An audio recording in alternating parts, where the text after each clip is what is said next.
तुर्की के शहर की बात है कि एक शख्स ने एक लड़की से शादी की जो कि बहुत ही ज्यादा खूबसूरत थी। एक दिन वो दोनों पार्क में बैठी थी कि लड़की को वहां किसी जहरीली चीज ने डस लिया। जहर का उस पर इतना असर हुआ कि वो बच तो गई, लेकिन उसको स्किन की बीमारी लग गई, जिसकी वजह से दिन ब दिन उसकी खूबसूरती कम होने लगी। लड़की को इस बात की फिक्र होने लगी कि अगर मैं बदसूरत होती गई तो मेरा खामन मुझसे नफरत करनी शुरू कर देगा और ये मुझसे बर्दाश्त नहीं होगा। उसके खामन ने उसके दिल के ख्यालात को जांच लिया और उसे समझाने की कोशिश की, लेकिन वो दिन और रात अपनी बदसूरती के बारे में ही सोचती रहती। एक दिन उसका खामन काम से वापस आ रहा था कि रास्ते में उसका एक्सीडेंट हुआ और उसकी दोनों आंखों की रोशनी जाती रही।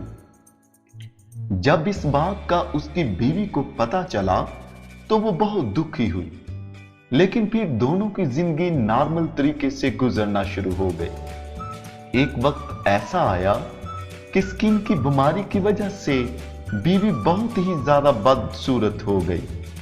उसकी बीमारी ने उसके सारे हुस्न को खत्म कर दिया, लेकिन औरत सोचती थी कि मेरा खामन मेरी बदसूरती को नहीं देख रहा, क्योंकि वो अब अंधा है। वो दोनों एक दूसरे से इसी तरह प्यार की जिंदगी गुजारते रहे। एक दिन ऐसा हुआ कि स्किन की बीमारी बहुत बढ़ने की वजह से अचानक औरत की मौत वाक़या हो जाती है और उसका आदमी अकेला रह जाता है।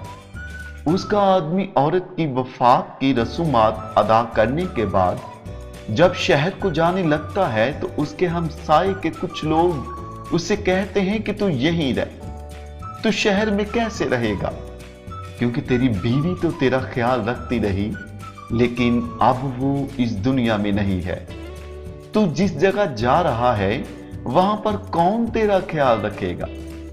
लेकिन आगे से आदमी ने जवाब दिया कि दरअसल मैं अंधा नहीं, मैंने सिर्फ और सिर्फ अपनी बीवी के गम और सोचों को कम करने के लिए यह किया था, ताकि वो अपने दिल में यह ना सोचे कि मेरी बदसूरती की वजह से मेरा शोहर मुझसे नफरत करना शुरू कर देगा और मैं इतने साल सिर्फ और सिर्फ उसकी खुशी के लिए अंधा बना रहा, और हकीकत में मैं आज भी देख सकता हूं।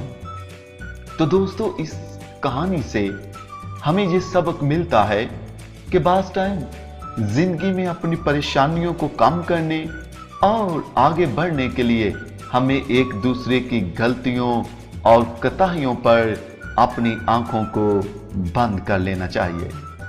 फ्रेंड्स, अगर आपको ये स्टोरी पसंद आई हो तो आप ज़रूर जो है वो वीडियो को लाइक कीजिए और चैनल को सब्सक्राइब कर लीजिए, ताकि इस तरह की स्टोरीज मज़ीद आपको मिलती रहें।